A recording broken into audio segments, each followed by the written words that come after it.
So in this video, I'm going to go through the two main trading 212 accounts. That's the invest account here and the stocks and shares ISA there. So I'm going to go through the pros and cons of using these two accounts and explain why I actually end up using both of these accounts. Now, first of all, let's go into the stocks and shares ISA. Here on Trading 212, it is just called the stocks ISA. They have updated this app quite recently. That's why I thought I'd do another video on this. But anyway, let's go into that. Now, if you haven't already signed up to Trading 212, you can always receive a free share worth up to £100 by using the link in the description. Alternatively, if you've just downloaded the app, you can press the 3-line menu button here. Scroll all the way down until you see the use promo code section here, and then type in the code JUBAIR and then apply the code, and you should receive a free share. Now, here is my personal Trading 212 stocks and shares ISA. You can see I have just one holding here, which is in the Vanguard FTSE All-World, but that isn't the point of the video. All your investments will come up here, but today we're talking about the two most common account types for long-term investing, which is the Trading 212 ISA account, and then we're going to look at the invest account. So the main benefit of having a Trading 212 ISA account is that whatever money you have within it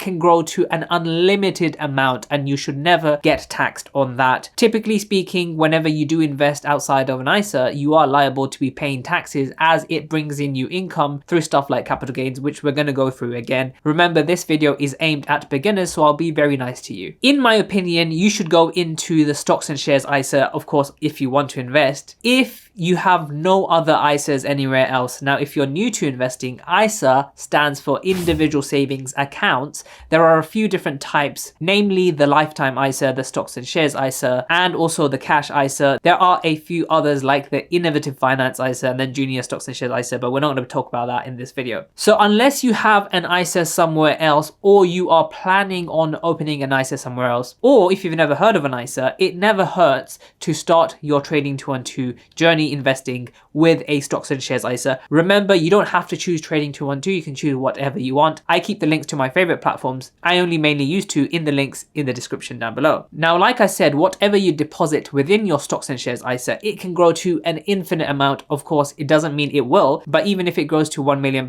the money that I earn from it is always tax-free. Although that is an advantage, one of the disadvantages of having a stocks and shares ISA, which I don't see as a disadvantage, is that you are only allowed to deposit £20,000 into your ISA per tax year. And the complication arises because if you have a different type of ISA, for example, a lifetime ISA, then you share the same £20,000 of allowance per year. You can also open an ISA with someone else, for example, Hargreaves Lansdown, and you can share this allowance. So you can put 10k in that and 10k into the Trading 212 ISA. Another disadvantage, which is not really a disadvantage, is that if you do not deposit £20,000 per tax year into your ISA, you will lose the allowance from that year. Let's say in 2021, if I didn't put £20,000 into my ISAs, then I lose the allowance, but it gets reset every single year. So in 2024, I have a new fresh £20,000 allowance. One common question I get all the time is people asking me, if I don't max out my ISA, so if I don't put £20,000 into my account,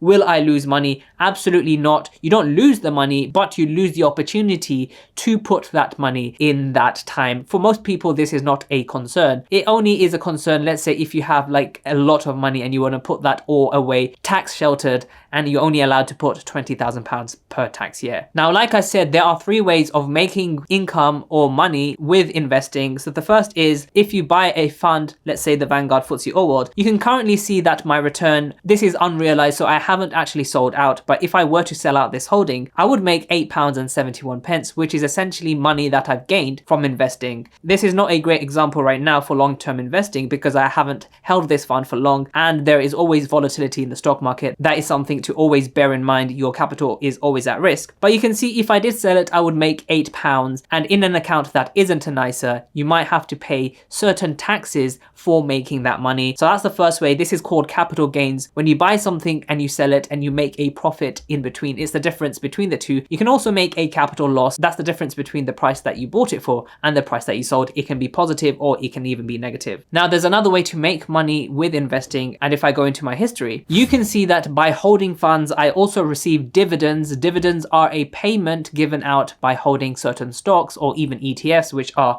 a collection of stocks. So these dividends are cash payments, and as you can see in total in my ISA, I've received £878, which is nice to receive. And although I don't focus heavily on dividends, this does add to my overall wealth. And in the long term, when my dividends compound and snowball, this could potentially pay for some of my bills. So outside of an ISA, you can be taxed for receiving these dividends, but within an ISA, you do not pay any capital gains tax. So if you buy and sell and make a profit, or any dividends tax. Now there is a third way of making money with investments. And if I go here and go to this menu here, you can see that I can also make money by gaining interest from uninvested cash. So money that I don't directly invest into. Currently Trading 212 gives the highest amount at 5.2%, but this rate might drop. And currently I have £37 in cash, so not a whole lot. And I'm receiving a very minute amount, which actually won't be even 1p a day, but Trading 212 will save this amount and then give it to you later. So outside of an ISA, depending on how much interest you earn on your investments, you do have to pay taxes if you pass a certain threshold or if you earn a certain amount from your regular job. So those are the main benefits of having an ISA, and I recommend, if you don't already have an ISA, to just invest within an ISA, because you don't know how big your investments will grow. For example, even if you start off small and in 40 years you don't know how big your investment will become through compound interest, it could be worth, let's say, £200,000, and then the dividends that come off that will be much higher and you probably will be taxed into it a lot. That's why I recommend actually using a stocks and shares ISA if you don't already. Now I use my stocks and shares ISA every year and I max it out as often as possible. As you can see, I've maxed out my current tax year's ISA allowance, £20,000 here. However, you will notice that I also use my Trading 212 Invest account in addition to using my Trading 212 ISA account. So let's go into that and discuss the pros and cons. So here is my Trading 212 Invest account, and you can see I have a considerable balance of £17,567. And you may be wondering why on earth I use this, because I've already mentioned one of the disadvantages of using an account outside of an ISA, and that is taxes, taxes, and taxes. Now, like I said, there are three ways of generating some sort of income through investments. The first is capital gains. Now let's go into a random holding of mine and see how this would work. Let's go into Nvidia. So as you can see, by investing in Nvidia, I have received a 307% increase in my actual initial principal amount. This means I have £65.57 in capital gains. Now, outside of an ISA for this tax year, you can receive up to £3,000 in capital gains. So this £65 would count as 65 out of my £3,000 allowance. So I have that allowance. Anything in addition to that £3,000, I now have to pay capital gains tax, which will depend on my actual income tax and things like that. So it's best to go through an accountant for those calculations. So if I had this within an ISA, and even if I made, let's say, 6,500 in capital gains, I don't have to pay anything in tax. So here I'd have to pay, for example, if I made £6,500 in capital gains, 3,500 of that would be liable for capital gains tax based on my income and other factors such as that. Now you can see in my Trading 212 Invest account, I am still receiving dividends. As you can see, it's quite hard to actually avoid dividends as an investor. This tax year, we only get £500 of dividend allowances before we have to start paying taxes on dividends that we receive. And if you have a large portfolio outside of an ISA, this £500 of dividend allowance becomes very easy to exceed, and you have to be paying quite a bit of tax depending on your tax bracket. And in my Trading 212 Invest account, I also have a bit of free cash, again earning 5.2 as a yearly annual equivalent rate. Daily interest is very small, but sometimes I hold larger amounts of cash and my daily interest is much higher. So for a basic rate taxpayer, you have a £1,000 personal savings allowance. When you exceed that, you do have to pay tax on that interest, and with an ISA, you don't have to pay any of that. Now, the main reason why I use a Trading 212 Invest account instead of an ISA is because I have maxed out my ISA allowance and there's literally nowhere else that I can put my money in that is tax-free. Yes, I can put them into things like premium bonds, but I think the market returns higher than anywhere else. Of course, in the world of finance, there is something called the equity risk premium. So if you put your money under higher risk, the potential reward is always going to be higher. Now, the other reason why you may have to use a Trading 212 Invest account is if you actually live outside of the UK. The Trading 212 Invest account is available to many countries across the world, but the ISA is only available for UK tax residents. So for some of you, you will have no choice but to invest into the Trading 212 Invest account and abide by your country's tax laws. Now, one advantage of using the Trading 212 Invest account is that you can earn interest on lending out shares. Now, this is a feature on Trading 212 that allows you to lend out some of your shares. For example, here you can see IAG and Deutsche Lufthansa. They are being lent out, and because I'm taking that risk, they actually pay me a certain interest rate just for lending these shares out, and I don't miss out on anything. The dividends are still paid to me. If I want to sell it, I can still sell it. So it's actually very low risk for me, and if you really want to disable the lending, you can always do that. And realistically, it's not a whole lot of money, but depending on what shares you have, you can earn a nice amount of extra interest by lending out these shares. As you can see, in total, I have received 73 pence, which is not a lot, but I also don't buy a lot of individual shares. So make sure to check out some of my other videos, and I will see you in the next video.